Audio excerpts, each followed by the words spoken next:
नमस्कार, बहुत स्वागत है आपका। आप देख रहे हैं सबसे बड़ा अखाड़ा। में हूं आपके साथ शिल्पा।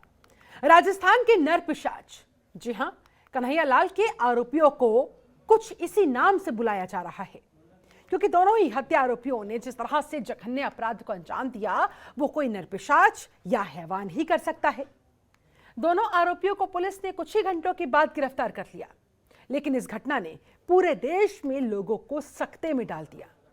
जिस किसी ने भी इस घटना के बारे में सुना या वो डराने वाला वीडियो देखा, उनके मुंह से सिर्फ एक ही शब्द निकला कि हैवानों को कड़ी से कड़ी, बड़ी से बड़ी सजा मिलनी चाहिए।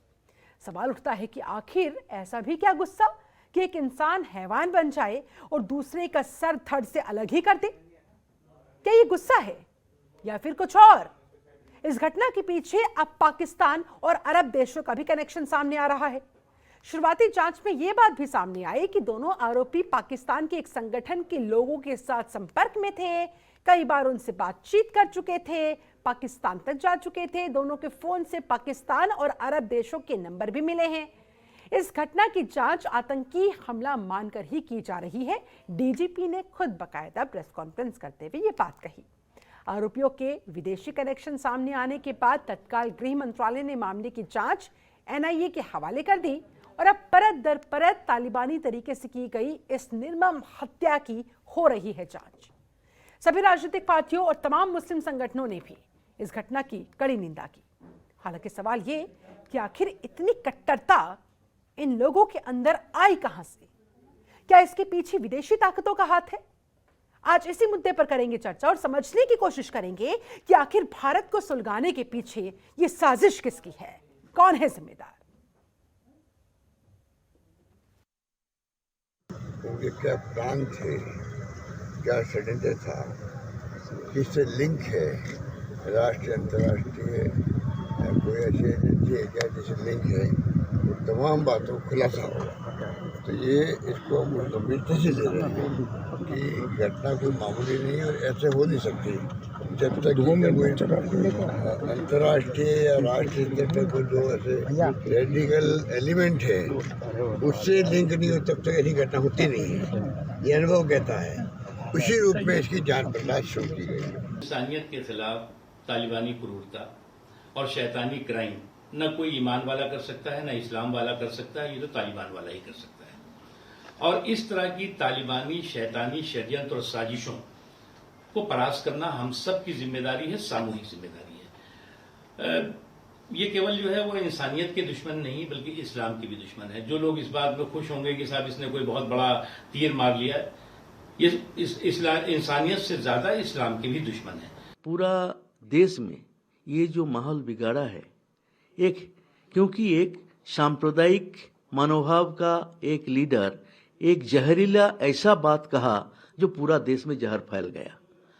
मगर वो जो जहरीला बात कह के वो सरकार का समर्थन में घूम रहा है और उसी का बात से पूरा देश में विभेद फैला रहा है। इस तरह गंडगोल हो रहा है। इसलिए जो अपराधी है, असल अपराधी है, उसको भी सजा होना चाहिए। मुझे लगता है कि सबसे जरूरी चीज है कि जो हमारा जस्टिस सिस्टम है, आज इस देश में लोगों को लगता है कि किसी भी प्रकार का क्राइम करने के बाद सालों तक तो केस चलता रहता है, उस केस में भी क्या परिणाम आता है, फिर वो एक कोर्ट में अपील होता है, फिर वो दूसरे कोर्ट में अपील होता है। इसी वजह से ऐसी घटनाएं करने का, कत्ल करने का, बलात्कार करने का, इसकी हिम्मत आती है दोषियों में। इसलिए आज हमारी जिम्मेदारी है कि जो हमारा जस्टिस सिस्टम है, जो हमारे कोर्ट हैं, जो हमारे न्यायालय हैं, इस केस को फास्ट ट्रैक बेसिस पे डील करें और इस पे जल्द से जल्द कार्रवाई हो और सख्त से सख्त कार्रवाई हो। प्रतिक्रियाएं तमाम आपने सुनी। बहुत सारे सवाल भी खड़े होते हुए, मसलन उदयपुर हत्याकांड का क्या है पाक कनेक्शन, पाकिस्तान के साथ क्या लेना देना है इस हत्याकांड का? हत्याकांड के पीछे क्या विदेशी ताकतों का हाथ? फिलहाल एनआईए जांच कर रही है, जल्द ही तथ्य तमाम सामने आ ही जाएंगे। शिकायत के बाद भी क्यों नहीं मिली सुरक्षा, सबसे बड़ा सवाल। क्योंकि 17 जून को बाकायदा हत्या आरोपियों ने वीडियो जारी करते हुए धमकाया था, जान से मारने की धमकी दी थी। लेकिन फिर भी 11 दिनों तक क्या करती रही राजस्थान पुलिस, ये भी बड़ा सवाल। किस बात का था इंतजार? उदयपुर हत्याकांड उन्माद, जिहाद या फिर आतंकवाद? तालिबानी सोच रखने वालों का क्या है आखिर इलाज? क्या होना चाहिए इन लोगों के साथ? क्या भारत में धार्मिक कट्टरता बढ़ रही है? और अगर हाँ, तो आखिर इसके पीछे कौन है जिम्मेदार? किन लोगों का है हाथ? किन लोगों की है साजिश? आज इन्हीं तमाम सवालों के इर्द गिर्द हम आज की चर्चा रखने वाले हैं। हमारे साथ एक खास पैनल जुड़ गया है। जल्दी से पैनल का तारुफ आपसे करवा देती हूं। थोड़ी देर में बीजेपी प्रवक्ता आलोक वर्ष जी हमारे साथ जुड़ेंगे, मुन्ना खान जी हमारे साथ मौजूद रहेंगे, कांग्रेस प्रवक्ता मौलाना इंतजार कादरी जी भी हमारे साथ उपस्थित होंगे, अध्यक्ष सुन्नी उलेमा काउंसिल के, साथ ही हिंदू धर्मगुरु चेतनानंद सरस्वती जी हमारे साथ जुड़ चुके हैं। बहुत बहुत स्वागत है सरस्वती जी आपका। सबसे पहले मेरा सवाल आप ही से मैडम, आखिरकार इतनी कट्टरता, इतनी मजहबी नफरत दिलों में भर कैसे गई? किसे माना जाए जिम्मेदार? साजिश है किसकी आखिरकार? ठीक है, पाक कनेक्शन, विदेशी ताकतों का हाथ बताया जा रहा है, लेकिन हम लोग खुद कितने जिम्मेदार? जी देखिए, जिस तरीके का घटनाक्रम है इससे बहुत स्पष्ट हो जाता है कि अभी आपको याद होगा देवबंद से कॉल की गई, मदनी ने कॉल की और कहा कि जिन्हें हमारे मजहब से नफरत है वो डायरेक्ट एक्शन, उन्होंने कॉल किया, उन्होंने कहा देश छोड़ दो। उसके बाद उन्होंने कहा कि हम अल्पसंख्यक नहीं है, हमें जो अल्पसंख्यक समझ रहे हैं वो भूल कर रहे हैं। उसके बाद उन्होंने फिर कहा कि शरीयत पर अगर देश का मुसलमान चलेगा तो उसको कानून मानने की आवश्यकता नहीं पड़ेगी। ये सारी बातें, बस साहब का बयान ले लीजिए आप, जिस तरीके से उन्होंने कहा मस्जिद नहीं देंगे, ये सारी बातें किस तरफ इशारा करती हैं? हिंदुओं के जेनोसाइड को लगातार प्रोवोकेशन किया जा रहा है, लगातार ये कहा जा रहा है कि हिंदुओं का जेनोसाइड कीजिए। एक व्यक्ति को आप मार देते हैं और उसका वीडियो बनाते हैं। ये आईएसआई का पैटर्न है, ये आईएस का पैटर्न है। आपने देखा होगा आईएस के जो मॉड्यूल्स हैं वो इसी तरीके से कट करके, ताकि एक व्यक्ति को मारा जाए और करोड़ों फैला दी जाए। आज हिंदू डरा हुआ है, अपनी बात को किसी पटल पर नहीं रख रहा है। उसका सबसे बड़ा कारण ये है कि एक व्यक्ति लगातार पुलिस के पास जा रहा था, वो आशंका जता रहा था, उसका पड़ोसी नाजिम उसको थ्रेटन कर रहा था, उसके बाद भी उसको प्रोटेक्शन नहीं दी जाती और उसका कत्ल हो जाता है। और उसके बाद भी पुलिस आई विटनेस, मैंने उनकी जो पत्नी है उनका बयान सुना है, वो लगातार ये कह रही है कि आई विटनेस, वहाँ मुझे महिला बचाने के लिए शोर मचा रही थी, वो आई विटनेस है, लेकिन उसके बाद भी पुलिस ये कहती है कि हमें 2 आई विटनेस चाहिए। ये सारी चीजें हिंदू में भय को व्याप्त कर रही हैं और इस पर मुझे लगता है कि सरकारों को संज्ञान लेना चाहिए। देश इस्लामिक जिहाद की चपेट में बहुत ठीक है, आपने सही कहा सरस्वती जी, जी, आपने मौजूदा परिस्थितियों का जिक्र तो कर दिया, लेकिन ये परिस्थितियां उत्पन्न किसने की? दरअसल मेरा सवाल ये था, आखिर कौन है जिम्मेदार इसके पीछे? क्योंकि हमने ये निर्मम हत्याकांड तो देख लिया, लेकिन आज हमें उन चीजों पर भी, उन तथ्यों पर भी चर्चा करनी होगी, उन वजहों पर भी बात करनी होगी जिनके कारण आज ये नृशंस हत्या हमने देखी। शिल्पा जी, बिल्कुल मैं उसी विषय पे आपको बता रही हूँ कि जब मदनी देवबंद में खड़े होकर ऐलान करते हैं, जब मदनी आतंकवादियों का मुकदमा लड़ने का ऐलान करते हैं, एक मुकदमा नहीं लड़ रहे हैं वो, अहमदाबाद में जिन आतंकवादियों को फांसी हुई है उनका भी मुकदमा लड़ा जा रहा है। और तुरंत जमीयत उलेमा ने ये इस तरीके के संगठन जो देश में नजर हत्यारों को सपोर्ट करते हो, उन्हें क्या तुरंत बंद नहीं कर देना चाहिए? उनकी कॉल का सरकार को संज्ञान लेना चाहिए। और मैं पहले दिन भी आपके साथ जब मदनी ने ये बयान किया था, मुझे याद है कि मैं जनतंत्र पर उस दिन डिबेट में थी और मैंने ये बात कही थी कि ये हमारी हत्या का प्रोवोकेशन है। ये लगातार हत्या को कॉल कर रहे हैं, तो ये फैक्टर्स है जिन पर हमें ध्यान देना होगा। जिस तरीके का सपा के सांसद वर्ष बयान देते हैं कि लाशें बिछ जाएंगी, तो लाशें बिछाने का काम तो ये कर रहे हैं। और ऐसे लोगों को प्रोवोक करने की इजाजत कैसे मिल जाती है? मुंह से शब्द निकलते ही उनके खिलाफ कार्रवाई क्यों नहीं होती, ताकि एक नजर भी पेश की जा सके? आलोक वर्ष, ऐसे में मैं आपके पास आना चाहूंगी और आपसे समझना चाहूंगी, सर आप एक बड़ी पार्टी के जिम्मेदार पद पर हैं, सर राजनेताओं का फिर क्या फर्ज बनता है? और जो बार बार एक आरोप लगता है कि भाई हिंदू मुस्लिम राजनीति देश में हावी होती जा रही है, क्या इसी का ये अंजाम, ये नृशंस हत्या?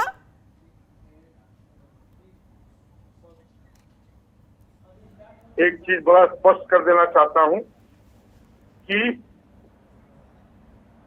हमारे इतिहास में जो गलतियां हुई थी उसको सुधारने की कवायद में लोग हिंदू मुस्लिम कर रहे हैं। इसमें कहीं कोई शक नहीं है कि अयोध्या मंदिर पर इन लोगों का जबरन कब्जा था, ज्ञान व्यापी मस्जिद पर इन लोगों का जबरन कब्जा था, मथुरा में इन लोगों का जबरन कब्जा है। और जगह की बात छोड़िए, ये जो 3 प्रमुख स्थान है यहाँ पर औरंगजेब ने अपने समय में इस पर जबरन कब्जा किया, हजारों लोगों के जनेऊ तोड़ के फेंक दिए, हजारों लोगों का धर्मांतरण कराया।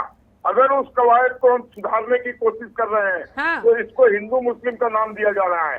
और आज जो हुआ है उदयपुर में, वो जिस निशंस ढंग से, सही कहा मेरे पूर्व के प्रवक्ता ने, ये ISI के पैटर्न पर ये काम हुआ है। वो लोग जब किसी का जबर करते हैं या मारते हैं तो उसकी पूरी फिल्मिंग करते हैं और उस फिल्म को पूरे दुनिया में प्रदर्शित करते हैं।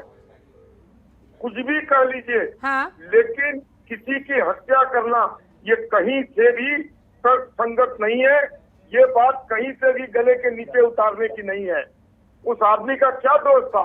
उसका यही दोष था ना कि उसने नुपुर शर्मा की तरफदारी की थी। तो किसी की तरफदारी करने पर आप उसको इस तरीके से निशंस हत्या कर देंगे? हाँ। वो भी एक गरीब आदमी का जो एक टेलर था।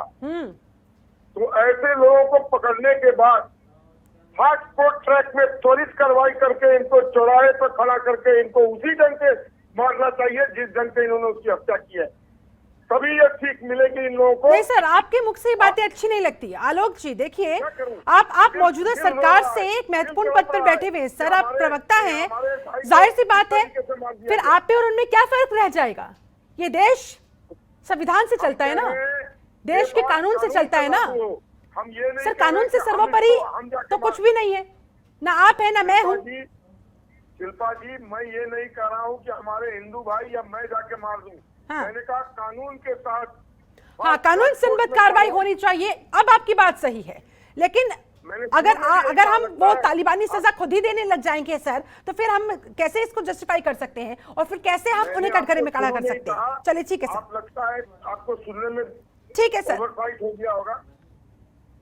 ठीक है सर। मुन्ना खान जी भी हमारे साथ जुड़ गए हैं, कांग्रेस प्रवक्ता है। मुन्ना खान साहब, सबसे पहला मेरा सवाल, आखिर कौन है जिम्मेदार इस निर्मम, इस ब्रूटल मर्डर के पीछे?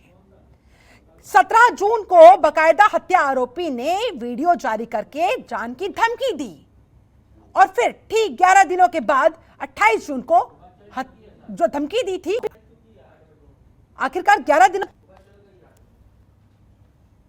जो दोनों पोस्ट को लेकर बात थाने पे पहुंची और हाँ। थाने बुला करके दोनों पक्ष को समझा दिया गया था। एक बात, दूसरी बात, जिस तरीके से निर्मम हत्या की गई है इसकी घोर निंदा होनी चाहिए और मैं इसका घोर निंदा करता हूं, क्योंकि किसी भी समस्या का समाधान इस तरह से जो उपद्रवी लोग हैं इसका कहीं भी निवारण नहीं है। एक चीज, दूसरी चीज, जिस तरीके से जहर घोलने का काम 8 साल से सत्तारूढ़ पार्टियों के द्वारा की जा रही है, मैं समझ रहा हूँ कि इस चीज पर रोक लगनी चाहिए। हाँ। अरुण जी को सलीम के नाम से मार दिया जाता, सलीम को अरुण जी के नाम से मार दिया जाता और सरकार खामोश है। मैं समझता हूँ इसे घोर निंदा होनी चाहिए। और दूसरे उपद्रवी हैं जो उन पे सख्त से सख्त कार्रवाई हमारे राजस्थान सरकार के मुख्यमंत्री श्री अशोक गहलोत जी, जिस तरीके से वो बैरिकेड करके एक कॉलोनियों में घुसने की कोशिश की, फिर पुलिस वाले ने पीछा किया। एक व्यक्ति को मरवा देता है और आप अपनी पीठ थपथपा रहे हैं। ठीक है चित्तानंद जी, एक एक करके प्लीज, वन बाय वन। आप सभी एक साथ बोलेंगे तो मैम किसी की बात समझ नहीं आएगी। हमारी बात पूरी होने दें। बस जरा मैम कंप्लीट करने दीजिए, एक बार वो जवाब दे दे अपना, उसके बाद आप को जो भी मन में सवाल होगा आप कर सकती हैं। बोलिए मुन्ना जी। मैं ये कह रहा हूँ शिल्पा जी कि 6 घंटे के अंदर राजस्थान पुलिस को पकड़ लेती है, लेकिन 1.5 महीने 1 महीने मर्डर होने के बाद पकड़ा, लेकिन जब धमकी दी गई थी, जब पीड़ित पक्ष की तरफ से शिकायत की गई थी, तब तो कुछ नहीं हुआ, क्योंकि अगर शायद तब हो जाता तो आज ये नौबत नहीं आती, आज वो शख्स हमारे बीच होता, जिंदा होता। मैं शिल्पा जी कहता हूँ, दुखी तो हूँ जिस तरीके से ये हत्या हुई और ये घटना से दुखी है, सब सार है, खुद मैं लज्जित महसूस कर रहा हूँ। लेकिन सवाल ये है कि जो राज्य सरकार के जो मुख्यमंत्री है, जितना संभव था उन्होंने किया, दोषियों को पकड़ा और उनके पीड़ित परिवार को 31 लाख रुपए देने की घोषणा की, उनके दोनों लड़कों को नौकरी देने की घोषणा की। तो मैं ये कहता हूँ बाकी राज्यों में जिस तरीके से इस घटना को नजरअंदाज किया जा रहा है, मैं समझता हूँ ये भी बहुत चिंता का विषय है। अगर राजस्थान के मुख्यमंत्री 6 घंटे में उन दोषियों को पकड़ लेते हैं तो 1 महीने से केंद्र सरकार, नुपुर सरकार। अच्छा, आप इस बात पर अपनी पीठ थपथपा पा रहे हैं कि 6 घंटे में देखिए हमने पकड़ लिया, लेकिन वो स्लीपर सेल की तरह कब से वहां पर काम कर रहे थे, इस बात की तो भनक आप लोगों को नहीं हुई? नहीं, भनक थी, ये घटना इस तरीके हो जाएगी इसकी भनक नहीं थी। ये थी कि बात आपसी जो बात थी वो थाने में बुला करके उसे दोनों को सुलह करवा दिया गया था। मैं ये कह रहा हूँ। लेकिन वो कैसी सुलह थी सर, कैसी सुलह थी कि सुलह होने के बाद भी बदला ले लिया गया, इस तरह से हत्याकांड को अंजाम दे दिया गया। चलिए मैं आपके पास लौटती हूँ। हमारे साथ एक और खास मेहमान जुड़ गए हैं, सलमान गौरी जी हमारे साथ मौजूद है, मुस्लिम स्कॉलर है। बहुत बहुत स्वागत है सलमान जी आपका। सलमान जी, मेरा सीधा सवाल, देखिए ये सोचकर भी जहन में बहुत सारे सवाल पैदा होते हैं और डर भी लगता है कि क्या हम वाकई में ऐसे स्लीपर सेल्स के बीच रह रहे हैं जहां कौन न जाने कब अचानक से एक्टिव हो जाए और इस तरह से हत्याकांड को, या फिर यूं कहा जाए कि आतंकी हमले को अंजाम देकर चले जाए। कुछ नहीं कहा जा सकता। आखिरकार इसके पीछे किसे जिम्मेदार ठहराया जाए और कैसे इन लोगों को पहचाना जाए, इन लोगों का क्या इलाज आपको नजर में आता है सर? ये देखना पड़ेगा स्टार्ट कहाँ से हुआ। 2014 के बाद से जब मोदी सरकार गवर्नमेंट में आई और उसके बाद से मॉब लिंचिंग स्टार्ट हुई और मॉब लिंचिंग का सिलसिलेवार चलता रहा और लोगों को मारा जाता रहा और यहाँ तक कि लोगों को मारा गया। मारने वाले शख्स को जब जेल से निकला है तो फूल और माला पहनाए गए हैं। So let me clear this to you, यहाँ पर दरअसल मॉब लिंचिंग का मामला नहीं है, आतंकी कनेक्शन का मामला सामने आया है। प्लीज आप डिस्टर्ब मत करिए, पहले आप सुन लीजिए बात। नहीं, मैं गलत फैक्ट्स नहीं रख दूंगी ना आपको। आप अपनी बात पूरी कीजिएगा, बेशक मैं आपको समय दूंगी, बोलिए, बट बी फैक्चुअल प्लीज। बस ओके मैम, बोलिए। Thank you. तो मैम उसके बाद मुसलसल ये सिलसिला चलता रहा और ये लोगों को लगने लगा होगा, जहां तक मैं समझ रहा हूँ, कि जो भी इस तरीके से काम करता रहेगा, दूसरे को मारता पीटता रहेगा, उसके खिलाफ कोई कार्रवाई नहीं होगी। तो जब ये सिलसिला जब चलेगा तो हर इंसान ये समझेगा कि कानून काम नहीं कर रहा है।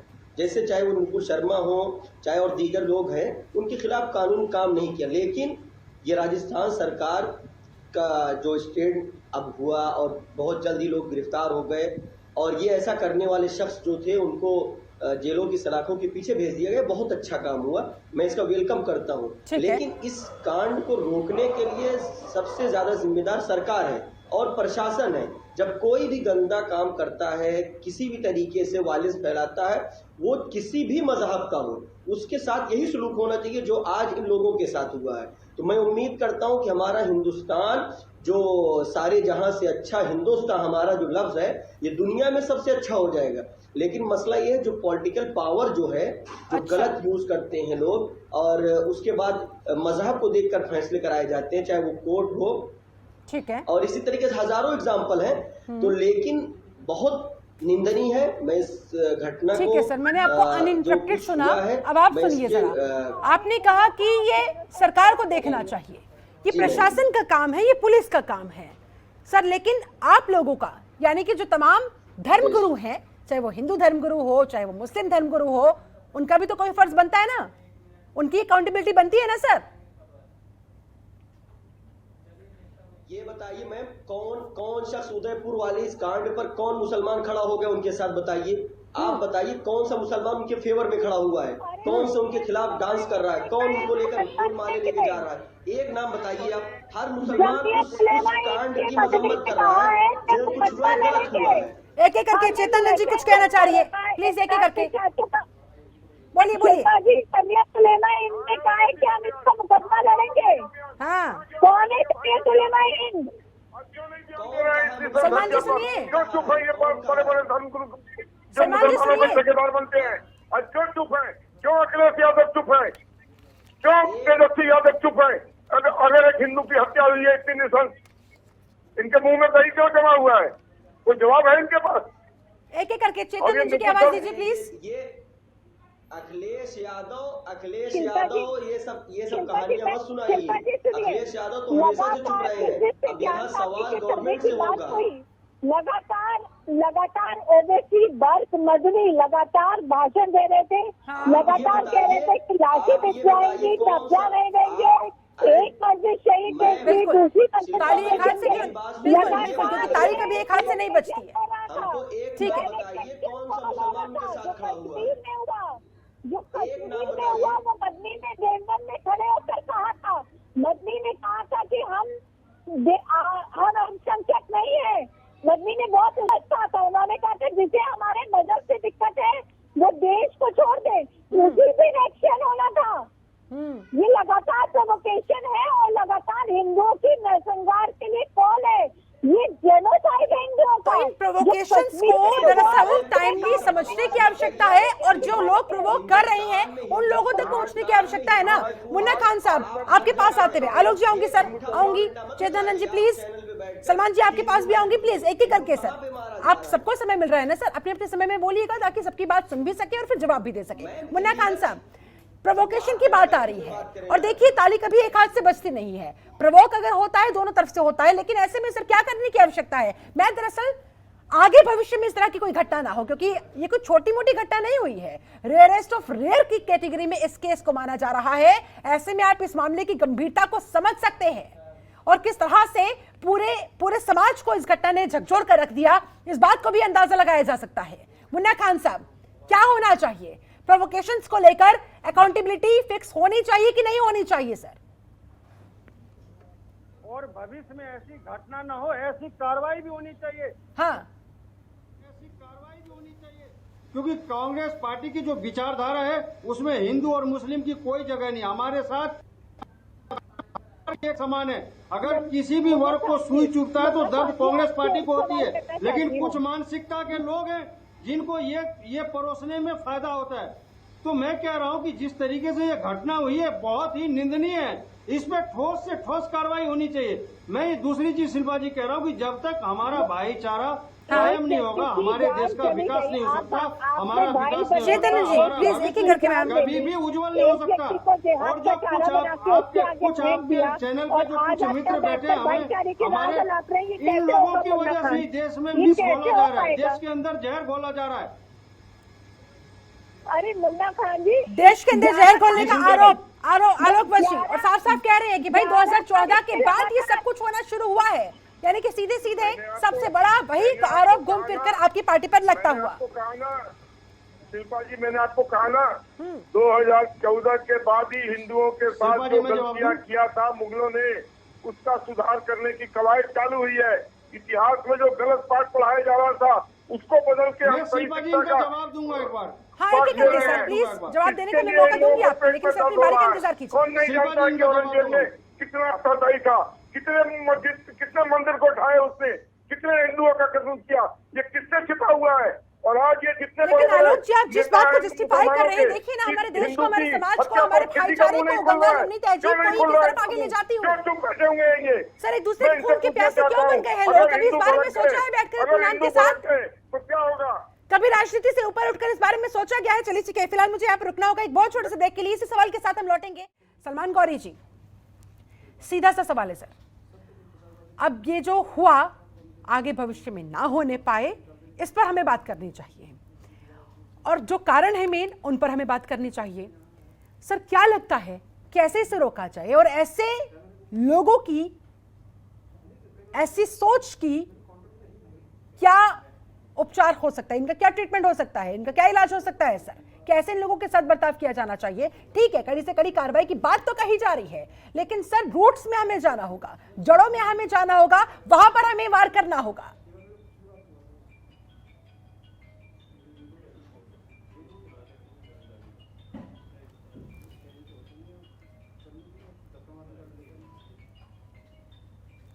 सलमान जी मेरी आवाज आप तक पहुंच रही है?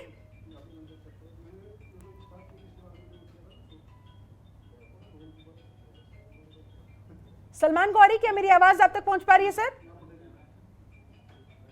लगता है आवाज उन तक पहुंच नहीं रही है। पहुंच रही है सर? बोलिए बोलिए। जड़ की बात ये है हाँ बोलिए। कि जो 2014 से जो ये प्रोपेगेंडा जो चालू हुआ, सबके हौसले बुलंद होते गए। अच्छा बोलिए बोलिए। हेलो, हाँ बोलिए सर, बोलिए प्लीज मेरी कंटिन्यू। आवाज जा रही मैम? आ रही है आवाज? यस मैम, आपकी आवाज आ रही है। बोलिए बोलिए बोलिए। मैम आपकी आवाज आ रही, मेरी आपके पास जा रही? आ रही है सर, आपकी बोलिए आवाज आ रही प्लीज। है। सवाल का जवाब दीजिए, इन लोगों का क्या इलाज दिखाई देता है?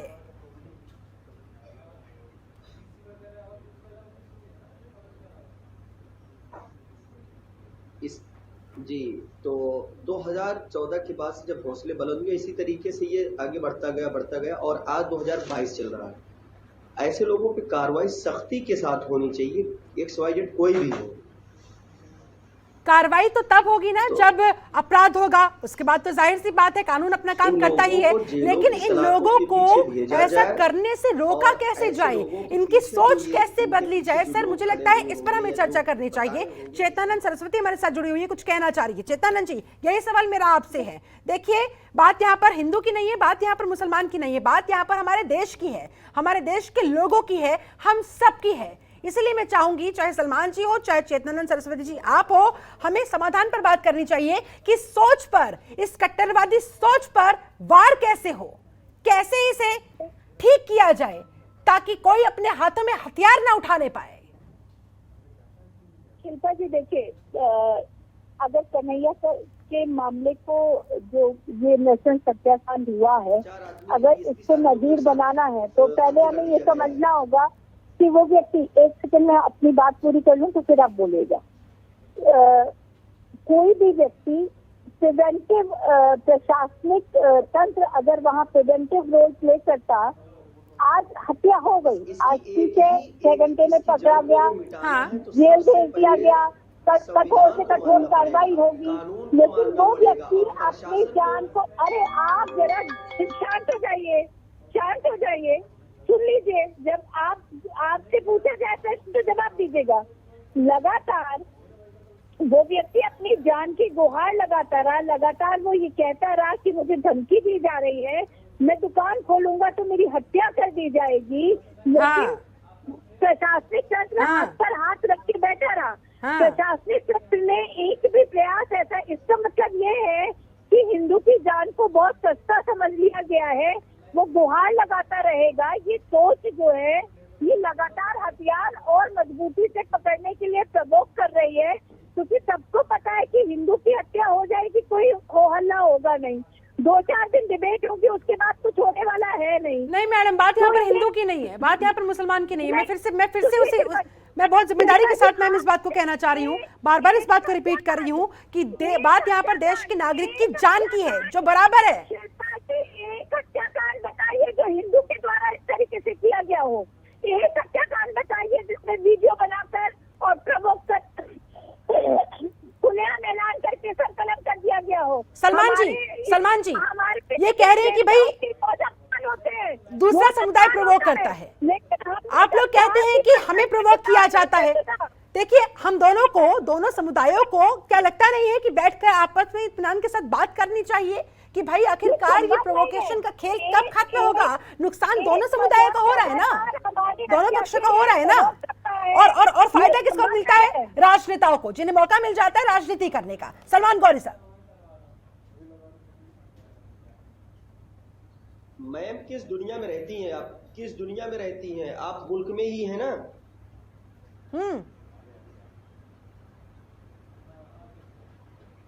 बोलिए।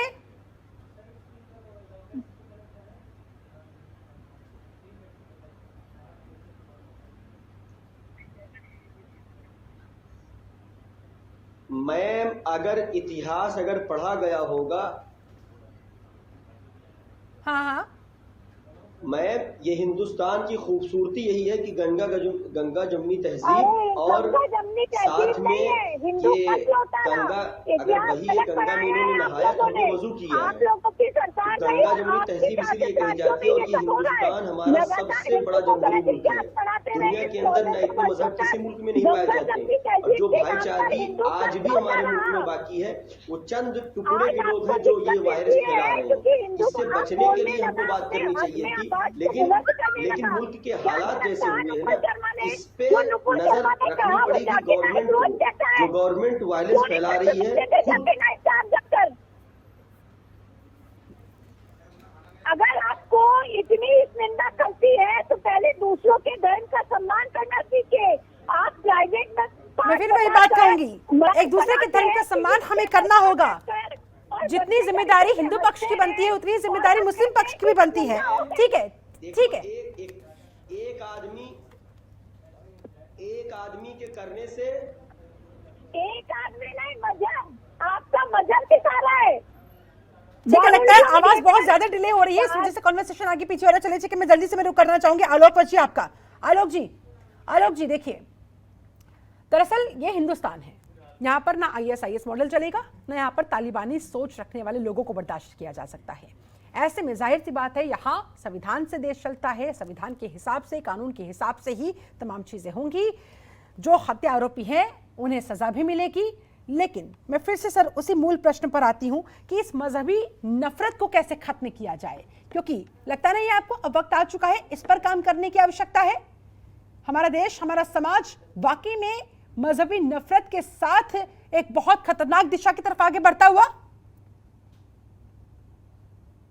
अभी तक इस नृशंस हत्या के बाद किसी हिंदू धर्मगुरु ने या किसी हिंदू नेता ने इस पर कोई ऐसी प्रतिक्रिया नहीं दी है जिससे समाज में भड़कने का काम हो। लेकिन मैं अपने मुसलमान लीडरान से पूछना चाहता हूँ, मैं अपने मौलवियों से पूछना चाहता हूँ, मुल्लमाओं से पूछना चाहता हूँ, उलमाओं से पूछना चाहता हूँ कि उनके समुदाय के द्वारा इस तरीके नृशंस हत्या पर वो चुप क्यों बैठे हुए हैं? उन्होंने अभी तक कोई बयान देकर इसकी निंदा क्यों नहीं की है? हमने सुनवाई है ना, निंदा की गई है, इन लोगों को सख्त से सख्त सजा देने की बात भी कही गई है। सर जो तथ्य हैं देखिए उन पर रहते हैं। ओवैसी जी ने कहा है, मदनी जी ने बोला है, मैंने तो नहीं सुना। लेकिन बीजेपी के किसी बड़े नेता की तरफ से भी तो सर शांति की अपील नहीं की गई।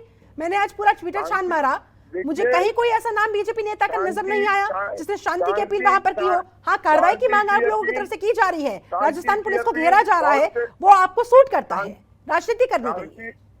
शांति की अपील शिवराज चौहान ने की है और भी लोगों ने की है, लेकिन मैं जो पूछ रहा हूं कि मुसलमान नेताओं ने किसी ने शांति की अपील और ये नृशंस हत्या की ऊपर क्यों नहीं प्रतिक्रिया जाके अफसोस जाहिर किया है?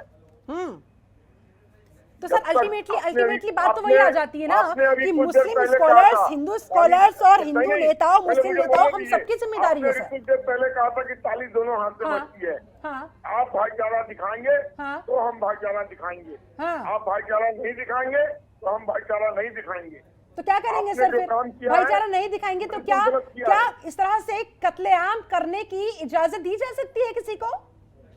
मैं आपको बता रहा हूँ, ये तालिबानी काम पीछे के लोगों के द्वारा प्रायोजित करके करवाया गया है। इसके पीछे बहुत सी एजेंसियां कारगर रही हैं, प्रयागराज में, कानपुर में। तो सर आपकी एजेंसीज क्या कर रही हैं? क्यों नहीं रोका जा रहा? आपने खुद ही इस बात को एडमिट कर दिया कि बहुत सारी एजेंसीज, बहुत सारी ताकतें काम कर रही हैं, तो उन ताकतों को रोकने का काम किसका है सर? उत्तर प्रदेश में जहाँ हमारा शासन है वहाँ तो हमने सतर्क सीताराम कर दिया। अब किसी की हिम्मत नहीं है जो इस तरीके का जुलूस निकाल ले और पत्थरबाजी करे। लेकिन सर विदेशी कनेक्शन अगर कहीं मामले में निकलकर सामने आ रहा है, उसको भी तो आप लोगों को कहीं ना कहीं संज्ञान में लेना चाहिए ना। हालांकि मुन्ना खान हमारे साथ जुड़े नहीं हुए, वरना मैं उनसे सवाल करती कि आखिरकार इतना सब कुछ हो रहा था। क्योंकि वहाँ कांग्रेस का रेजिम है, लेकिन इसमें कहने में कोई दो मत नहीं है कि कांग्रेस के रेजिम में लेकिन पवन खेड़ा को आपने सुना होगा बढ़ावा मिलता है, रणदीप सुरजेवाला को आपने सुना होगा। तमाम कांग्रेस नेता सर यही कह रहे हैं कि दरअसल बात ये नहीं है कि बीजेपी की सरकार है कि कांग्रेस की सरकार है, बात यह है कि नफरत लोगों के दिलों में भरी किसने और वो 2014 की बात कैसे भरी गई। बार बार वो तो बस आप लोगों की तरफ उंगली कर देते हैं। उनके पास कोई काम नहीं है। झड़ते हुए किला के अवशेष जो बच गए हैं थोड़े बहुत, वो सब यही कह के अपना जान बचाएंगे। अरे बीजेपी का, इसमें बीजेपी ने तो इतिहास को सही करने का काम किया है, उस पर लोगों को तकलीफ हो रही है। अगर हमारा राम में अयोध्या में मंदिर बन रहा है तो भाई किस हिंदू को तकलीफ होगा? क्यों तकलीफ होगा? राम हमारे आज भी पूजनीय है, पहले भी पूजनीय थे, अब किस फटे हाल में अयोध्या में थे ये आपसे छिपा हुआ नहीं है। और आज एक एक रुपया इकट्ठा करके किस भक्त मंदिर में जाने वाले हैं वो भी आपसे छिपा हुआ नहीं है। इसमें बीजेपी क्या कर रही है? सुप्रीम कोर्ट के ऑर्डर से ये काम हुआ, ज्ञान व्यापी भी सुप्रीम कोर्ट के ऑर्डर से मिलने वाला है, मसला भी ज्ञान सुप्रीम कोर्ट के ऑर्डर से मिलेगा। लेकिन फिर मुसलमान ये क्यों कहते हैं कि हमें डर लगता है, हमारे साथ भेदभाव हो रहा है, एक तरफा कार्रवाई होती है? और उत्तर प्रदेश में भी कई बार ये आरोप निकलकर सामने आए हैं सर, जहां पर आपकी सरकार है। शिल्पा जी, जब किसी बच्चे को आप आउट ऑफ टर्न दूध खिलाएंगी और उसको सेब खिलाएंगी और चॉकलेट खिलाएंगी, जब वो मिलना बंद हो जाएगा तो उसको तकलीफ होना स्वाभाविक है। ये अपीजमेंट के लोग थे, ये 370 के लोग थे, ये CNN के लोग थे। इनको अब रास्ते पर लाने का काम हमारी सरकार ने किया है, तो इनके अंदर चुभन स्वाभाविक है। कुछ दिनों का रोष है, फिर ये ठंडे पड़ के रास्ते पर समान नागरिक की तरह आ जाएंगे। अभी तो कुछ दिनों में समान नागरिकता, उसके बाद जनसंख्या नियंत्रण कानून आने वाला है, उस सब से भी इनके पेट में दर्द होने वाला होगा। काम जरूर कीजिएगा आप, लेकिन आतंकी मानसिकता पर काम कब होगा, उसका खात्मा कैसे होगा, इस बात का जवाब है आपके पास? हम किसी आतंकवादी का साथ नहीं देते हैं, और अगर कोई आतंकवादी हमारे नजर में दिखाई देता है तो उसको हम मटिया मेट करने में भी कोई कवायद नहीं छोड़ते हैं। चैतन्य सरस्वती जी, आप क्या कहेंगे? ये जो धार्मिक कट्टरता बढ़ती जा रही है, और देखिए मैं दोनों पक्षों की बात कर रही हूं, फिर से वही बात आ जाती है कि कभी भी ताली एक हाथ से बचती नहीं है, और दोनों पक्षों में ये धार्मिक कट्टरता का बढ़ना ये किस तरफ इशारा कर रहा है और इसे कैसे रोका जाए? या आपको इस बात का एहसास भी नहीं है कि इसे रोके जाने की आवश्यकता है? मैं चाहती हूँ कि किस हिंदू ने ये कॉल किया कि सब तन से जुदा, तो हमारे महादेव का, हमारे इष्ट का लगातार भद्दे तरीके से न्यूज चैनल की डिबेट पर बैठकर मजाक उड़ाया गया। अब एक व्यक्ति बता दीजिए जिसने ये कहा हो कि हमारे इष्ट का अपमान हो रहा है और हम सब तन से जुदा कर देंगे। और कैसे वो कह नहीं रहे, वो करके दिखा रहे। कमलेश तिवारी से, लेकिन वो तो कह रही है कि भाई है हिंदू समुदाय हमें प्रोवोक कर रहा है कि अगर नुपुर शर्मा पर शासन प्रशासन सरकार अगर वक्त रहते कार्रवाई कर देती तो आज हमें ये सब कुछ करने की आवश्यकता नहीं पड़ती। आप नुपुर शर्मा ने जो कहा वो जाकिर नाइक अपने डिबेट में कई बार कह चुके हैं। जाकिर नाइक का सर कलम कर दीजिए, पहले जाकिर नाइक को तो सजा दे दीजिए, उन्होंने इस निंदा की है। आप उनकी कितनी स्पीचेस, जाकिर नाइक की स्पीचेस को उठा के देखिए, और वो लगातार वही कोट करते हैं जो नुपुर शर्मा ने कोट किया। आप डिबेट कीजिए ना। अगर आप यहाँ भारत में रहते हैं, संवैधानिक रूप से आप भारत को मानते हैं, तो आप डिबेट कीजिए। लेकिन ये नहीं, सच्चाई ये नहीं है। सच्चाई ये है कि आप हिंदुओं का जेनोसाइड करके, उनमें भय व्याप्त करके या इस्लामिक स्टेट बनाना चाहते हैं। ये आपका मंसूबा बहुत पुराना है। कुछ लोग कत्ल करेंगे, कुछ लोग न्यूज चैनल पे आकर बैठेंगे और उनकी निंदा करेंगे और फिर बताएंगे नहीं इस्लाम ये नहीं कहता, नहीं नबी ये नहीं कहते, नहीं अल्लाह ये नहीं कहते, कि कौन सा अल्लाह ये कहता है। लेकिन देखिए, धार्मिक आजादी तो इस देश के संविधान ने ही दी है ना। कोई कैसे रोक सकता है किसी को अपने धर्म के बारे में बात करने से? हाँ, लेकिन उसकी एक सीमा होती है, वो सीमा क्रॉस नहीं होनी चाहिए। वो सीमा क्रॉस होने के बाद फिर कानून अपना काम करता है, तो कानून पर क्यों नहीं छोड़ दिया जाए? चेतन जी देखिए, पहले मेरा प्रश्न तो सुनिए मैडम। मैं ये कह रही हूँ कि चलिए ठीक है, चाहे हिंदू हो चाहे मुस्लिम हो, अगर अपने अपने धर्म की कोई बात कह रहा है तो देखिए एक सीमा होती है ना। उस सीमा को अगर लांघेंगे उसके बाद फिर कानून का काम शुरू होगा। तो let this law does his work, कानून को अपना काम करने देते हैं। हथियार क्यों उठाना उस पे? सुनिए शिल्पा जी, मैं तो यही बात कह रही हूँ ना, अगर नुपुर शर्मा गलत है तो जाके नाइक की हाँ। जो कोडिंग्स हैं जो उन्होंने ऐसे तो देखिए मैडम, ये नेवर एंडिंग इशू हो जाएगा, ये बहुत लंबी लिस्ट हो जाएगी। ऐसे तो आरोप प्रत्यारोप ये चलता ही रहेगा, ना समाधान की बात हो पाएगी, ना भविष्य में इस तरह की घटनाओं को रोके जाने पर बात होगी। आप एक संवैधानिक देश में रहते हैं, आप एक लोकतांत्रिक देश में रहते हैं, या संवाद की संभावनाएं हमेशा से खुली हुई है। अगर आपको लगता है, लेकिन आप लोगों ने क्या किया, जामा मस्जिद देख लीजिए, कानपुर देख लीजिए, आप प्रयागराज देख लीजिए, आप छत्तीसगढ़ देख लीजिए, किस तरीके के भीड़ तंत्र को हावी करके आपने एक समुदाय को डराने का प्रयास किया, लगातार पत्थरबाजी की, 2.5 घंटे तक कानपुर में पुलिस प्रशासन रोकता रहा, लेकिन लगातार पत्थरबाजी होती। प्रयागराज में आपने पुलिस वालों पर पत्थरबाजी की, लेकिन कार्रवाई हुई ना, फिर कार्रवाई हुई ना। मैं यही तो कहना चाह रही हूँ कि अगर कोई कानून को हाथ में लेगा तो उसे सजा भुगतनी होगी, लेकिन हम अपने दिलों में नफरत क्यों भरे? आज का मेरा मूल प्रश्न यही है कि दिलों में ये जो मजहबी नफरत भरती जा रही है, इसे क्यों भरने दिया जाए, इसे क्यों ना वहीं पर रोक दिया जाए। अगर कोई कानून के खिलाफ काम करेगा, उसके खिलाफ कार्रवाई होगी, उसे सजा जरूर मिलेगी। और देखिए, मुझे लगता है यहाँ पर बैठे तमाम लोगों को इस बात पर कोई दो राय नहीं होनी चाहिए। सबको ये पता है कि यहाँ पर कानून के हिसाब से काम होता है और होना भी चाहिए, हो भी रहा है। लेकिन फिर इस नफरत को अपने दिलों में जगह देकर हम किसका नुकसान कर रहे हैं? आलोक वशी, हम किसका नुकसान कर रहे हैं? ऐसी नफरत से हम सब अपना नुकसान करते हैं। हाँ, इसमें कहीं कुछ दो मत नहीं है। हाँ, लेकिन आप हिंदुओं की सहिष्णुता देखिए, इतना कुछ हो गया, कहीं पर किसी मुसलमान पर अटैक नहीं किया गया है।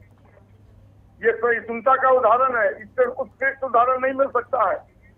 और मैं बार बार एक चीज पूछ रहा हूँ कि जो हिंदू के बड़े बड़े लीडर हैं, बड़े बड़े उलमा हैं, उनका कोई बयान नहीं आया है इसकी निंदा करते हुए, बल्कि लोग 2014 से शुरू हुआ, मॉब लिंचिंग हुआ, ऐसे हुआ वैसे हुआ, ये सब कह के नुपुर शर्मा ने ये बोल दिया, ये सब कह के जस्टिफाई कर रहे हैं।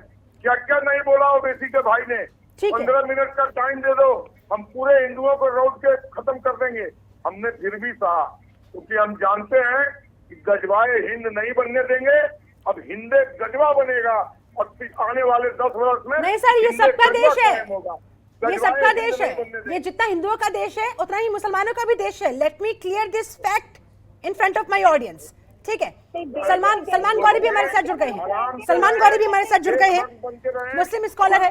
सलमान जी, मूल प्रश्न, सलमान जी, मजहबी नफरत को फैलने से कैसे रोका जाए? क्योंकि अल्टीमेटली इससे नुकसान आपका है, हमारा है, हम सबका है, हम सबके परिवारों का है। इस पर आप क्या कहेंगे? और आप मुस्लिम स्कॉलर है तो जाहिर सी बात है मैं आपसे एक अच्छे जवाब की उम्मीद करती हूँ जिससे समाज में एक संदेश पहुंचे। 2014 से शुरू हो जाते हैं, क्या देंगे जवाब? सलमान गौरी जी, मेरी आवाज अब तक पहुंच रही हो तो please answer me this question. जी मैम, आवाज आ रही है। अभी जिस तरीके से भाई ने कहा ना कि कोई भी मुस्लिम स्कॉलर या आलिम इस जो ये घटना घटी इसकी निंदा नहीं कर रहे हैं। आप सोशल मीडिया उठा के देखिए, कोई भी एक शख्स ऐसा नहीं है, कोई भी तंजीम हो मुसलमानों की, सबने इसकी कड़ी निंदा की है। जमीयत उलमा हिंद जो एक इंटरनेशनल कम्युनिटी है, एक इंटरनेशनल सोसाइटी है जिसके दुनिया में उसके लोग पाए जाते हैं, उसने अपने लेटर पैड पर लिखकर इसकी बड़ी कड़ी निंदा की है। और दारुल उलूम देवबंद ने किया है, नदवतुल उलमा ने किया है। और कहो तो अगर उनको मेरा व्हाट्सएप नंबर दे दीजिए और मैं उनको ये सारे लेटर पैड उनको भेज दूंगा बड़े भाई को। मुसलमान बिल्कुल उनके साथ नहीं है। आधा से मत बताइए, एक तरफ निंदा करेंगे, दूसरी तरफ मुकदमा लड़ेंगे इनका। सलमान जी, इस पर क्या जवाब होगा? कह रहे हैं कि एक तरफ तो आप लोग निंदा कर देते हैं, दूसरी तरफ आप ही के समुदाय से कुछ लोग खड़ा हो जाते हैं इन लोगों का केस लड़ने के लिए। इससे क्या समझा जाए?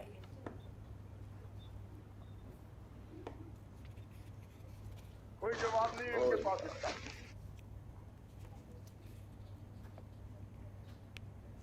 बताइए, जमीयत उलेमा हिंद ने कहा है कि मुकदमा लड़ेंगे। सलमान जी, आवाज मिल रही है? कमलेश तिवारी की मदद करने वालों का मुकदमा लड़ रहे हैं, वो लोग मदद पहुंचा रहे हैं। अहमदाबाद में जिन्होंने आतंकवादी घटना को अंजाम दिया, उनका मुकदमा लड़ रहे हैं। जो आतंकवादी घटना में संलिप्त पाया जाएगा, जमीयत उलमा इन सबका मुकदमा लड़ेगी। और ये आपको हिस्ट्री नहीं पता होगा कि जमीयत उलमा हिंद ने जिनका मुकदमा लड़ा है सब वो बाइज्जत बरी हुए हैं 20 साल 25 साल बाद। इसी इंडिया के कोर्ट ने, इंडिया की सुप्रीम कोर्ट की अदालत ने, लेकिन अगर ये मुकदमा लड़ेगी तो इस बार बाइज्जत बरी नहीं हो पाएंगे, क्योंकि पूरी दुनिया ने देखा है, पूरे देश ने देखा है उनके इस नृशंस कांड को। चलिए ठीक है सर, आप सभी लोगों से मैं जल्दी फाइनल कमेंट चाहूंगी। ठीक है, सबसे पहले कोर्ट में क्यों जाते हैं लोग? हो सकता है मानसिक तौर पर कोई प्रॉब्लम हुई हो या कोई टॉर्चर, उसके पीछे और कुछ रीजन हो, ताकि वो भी तो सामने आ जाए। कारण कुछ भी हो सर, लेकिन हाथ में हथियार उठाने की इजाजत नहीं दी जा सकती। कानून इसकी इजाजत नहीं देता है, और अगर आपने हथियार उठाया है तो फिर सजा भुगतिए। अगर अरे मानसिक रूप से विक्षिप्त इंजीनियर ही तो पहुंचता है ना। अनम्यूट कीजिए सलमान जी, आपकी आवाज नहीं आ रही है। तो उसके पीछे के जो लोग हैं वो कैसे पता चलेगा? हाँ ठीक है, आप कहना चाह रहे हैं कि अल्टीमेटली जिन लोगों के पीछे ये साजिश है उन तक भी पहुंचने की आवश्यकता है, ताकि मामले को जड़ से खत्म किया जाए, इस मजहबी नफरत को वहां से हटाने का काम किया जाए। चलिए ठीक है, आप सभी लोगों से जल्दी फाइनल कमेंट चाहूंगी। सबसे पहले चेतनानंद सरस्वती जी, हमारा देश, हमारा समाज, हमारी गंगा जमुनी जो तहजीब है वो किस तरफ आगे बढ़ती हुई, और क्या इलाज है इन लोगों का?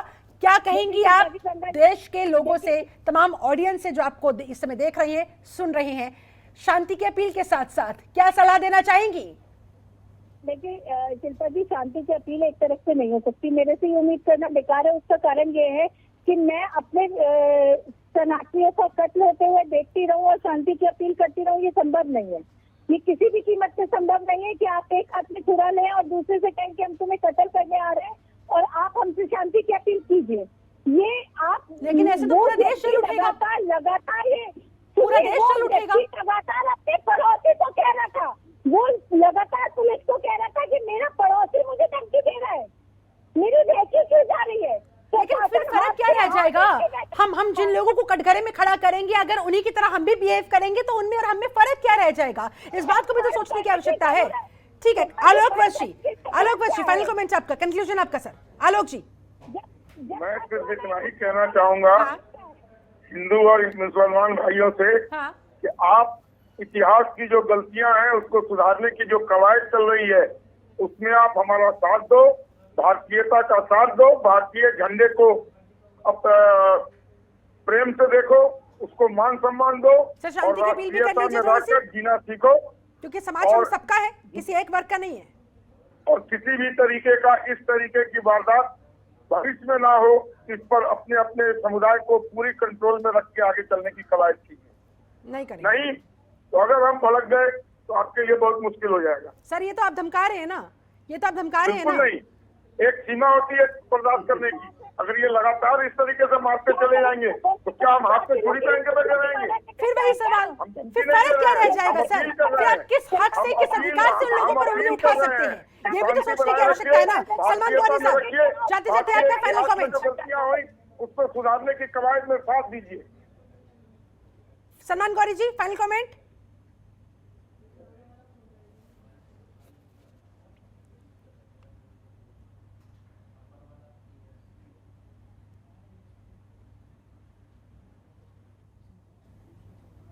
लगता है आवाज पहुंच नहीं पा रही है सलमान जी तक। चलिए ठीक है, बहुत बहुत शुक्रिया। मेरे पास समय बस इतना ही था। बहुत बहुत शुक्रिया आप लोगों का समय निकालने के लिए, इस चर्चा में शामिल होने के लिए। तो कुल मिलाकर फिलहाल अभी भी उम्मीद कुछ है नहीं, क्योंकि जिस तरह का बर्ताव हम लगातार देख रहे हैं, अपने आसपास महसूस कर रहे हैं, ये जो मजहबी कट्टरता है, ये जो नफरत है, वो दिलों में भरती जा रही है और दिनों दिन ये बढ़ती भी जा रही है। ऐसे में हम सबको अपने विवेक के साथ काम लेना होगा, क्योंकि नुकसान अल्टीमेटली हमारा ही हो रहा है, हमारे परिवार का हो रहा है, हमारे आने वाली आगामी पीढ़ियों का हो रहा है, हमारे बच्चों का हो रहा है। ऐसे में हमें ही सोचना होगा, क्योंकि न राजनेता सोचेंगे, न स्कॉलर्स सोचेंगे। उन्हें अपनी अपनी दुकान चलानी है, हमें अपना घर, अपना परिवार, अपनी जान बचानी है, तो सोचना हमें को होगा। फिलहाल मेरे साथ इस चर्चा में जुड़ने के लिए आप सभी का बहुत शुक्रिया। बने रहे जनतंत्र टीवी के साथ। नमस्कार।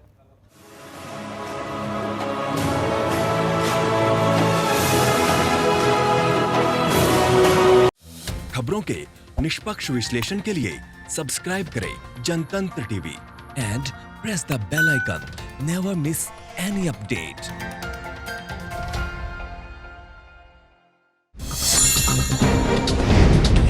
डाउनलोड कीजिए जनतंत्र टीवी ऐप को, जो कि अवेलेबल है गूगल प्ले और ऐप स्टोर पर।